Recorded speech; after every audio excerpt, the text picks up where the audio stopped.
Every once in a while, you can feel a shift in the air, a moment when you know things are about to change.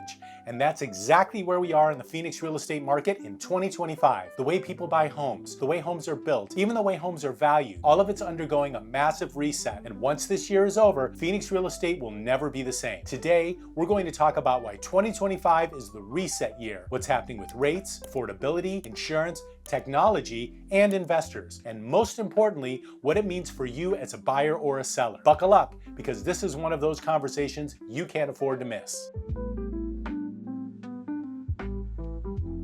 Let's start with mortgage rates. For the past 2 years, buyers have been squeezed by rates hovering in the 6s and 7s. And while that's high compared to the 3% golden days, it's actually more normal in historical terms. But here's the reset. Rates are finally starting to stabilize. We're not likely going back to 3s and 4s anytime soon. But keep this in mind. The government helped lower those rates because we were in a pandemic. It was an emergency stopgap to keep the economy going during a crisis. If they go back to 3 and 4 again, we're probably in the middle of another crisis. That, or wars, are the few times the government interferes with the market in such a dramatic fashion. None of us really want another national crisis. What we're looking at is the new normal in the mid-6s. That stability is going to change buyer psychology. People are done waiting for the magical drop. They're realizing this is it. This is the environment. Either I buy now or I keep renting. In Phoenix, that's huge because as soon as buyers accept the new normal, demand starts flowing again. And sellers?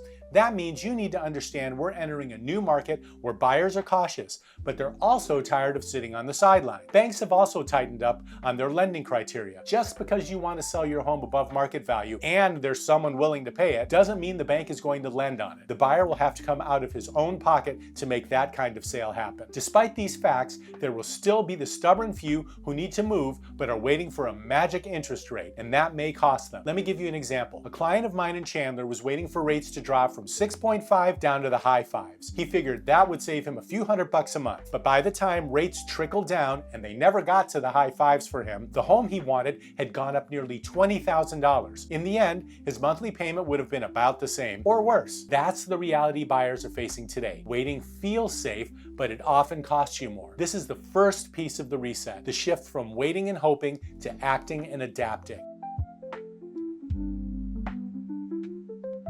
The second part of the reset is affordability. Nationally, the median home price is around $439,000. Here in Phoenix, we're right in that range. But in hotspots like Scottsdale, Gilbert, and Chandler, prices are much higher. Entry-level homes, 2-bedroom, 1-bath starter houses, they're basically gone. Builders aren't making them anymore, and investors are scooping up what's left. The reset here is that first-time buyers are being forced to think differently. Instead of a detached house, they're looking at condos, townhomes, or moving farther out to places like Queen Creek, Buckeye, and Surprise. For sellers, this means your pool of buyers is changing too. The younger couples, the first-time home buyers, they're being priced out of Central Phoenix and Scottsdale. If your home is in those markets, your buyer pool is going to look wealthier, more established, and more selective. And there are not as many of those buyers out there. That's a very different dynamic from 5 years ago. Let's compare two neighborhoods. In 2015, you could buy a 3-bedroom home in Gilbert for about $250,000. Today, that same home is closer to $550,000. Meanwhile, in Buckeye, prices back then were around $175,000. Today,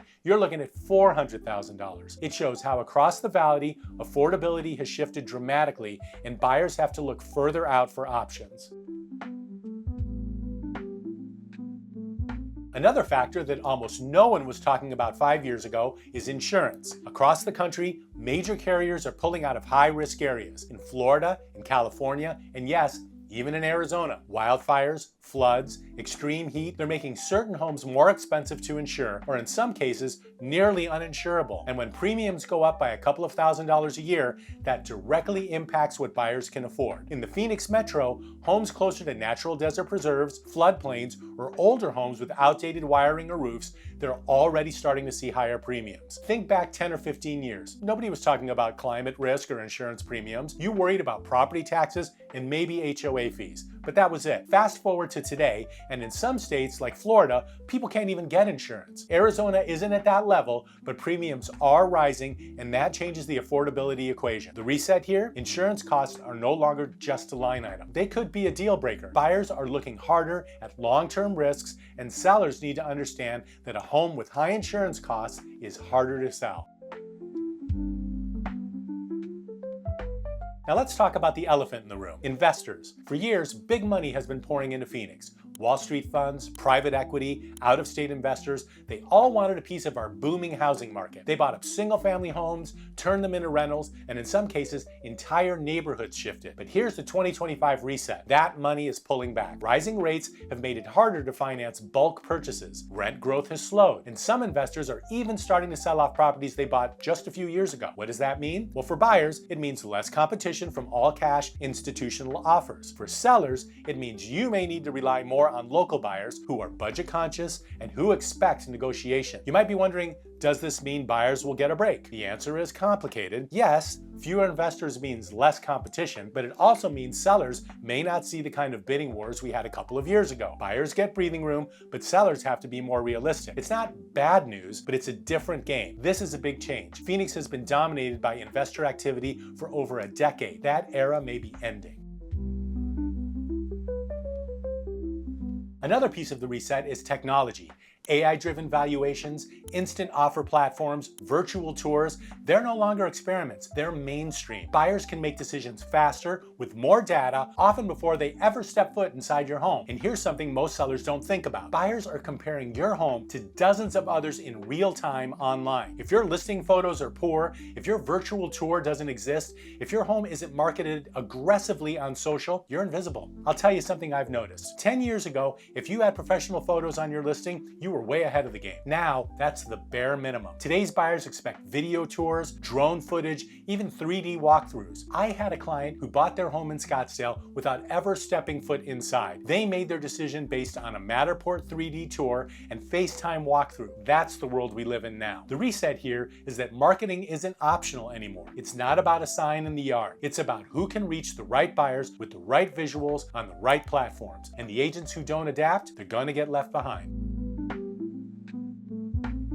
And finally, let's talk about Phoenix itself. For years, we've been one of the fastest growing metros in the country. People moving here for jobs, for weather, for lifestyle. But now, we're hitting a growth squeeze. Land is more expensive. Water rights are under scrutiny. Infrastructure is struggling to keep up. This reset means two things. First, supply may begin to get tight. We're not building enough affordable homes, and we probably won't be for the foreseeable future. Second, policy decisions. Zoning, water restrictions, transportation are going to have a bigger impact on real estate than ever before. So what does Phoenix look like in 10 years? I think you'll see denser housing closer to the city core, more townhomes, more condos. Out on the edges, Queen Creek, Buckeye, and Surprise, that's where families looking for space will go. Water rights will play a bigger role, and we may even see new zoning rules that shape how and where homes can be built. The reset we're talking about in 2025 isn't just for today. It's setting the stage for the next decade in housing in Phoenix. If you're buying, that means being strategic about which areas have room to grow. If you're selling, it means understanding how your neighborhood fits into the Phoenix long-term growth map. So let's bring it all together.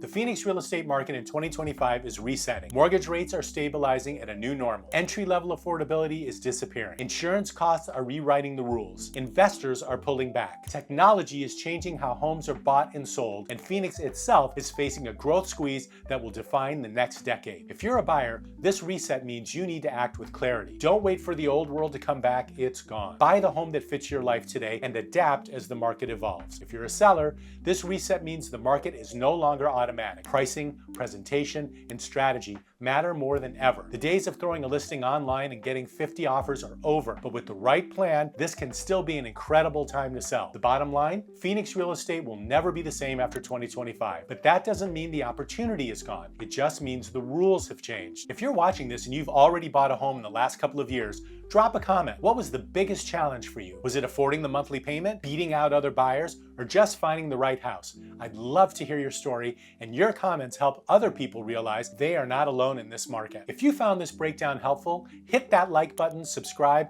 and share it with someone who's thinking about buying or selling. And if you're ready to make a move in Phoenix, Scottsdale, Chandler, or Gilbert, my contact information is below. Let's talk, and I'll help you navigate this reset with confidence. Thank you for watching, and I will see you in the next video.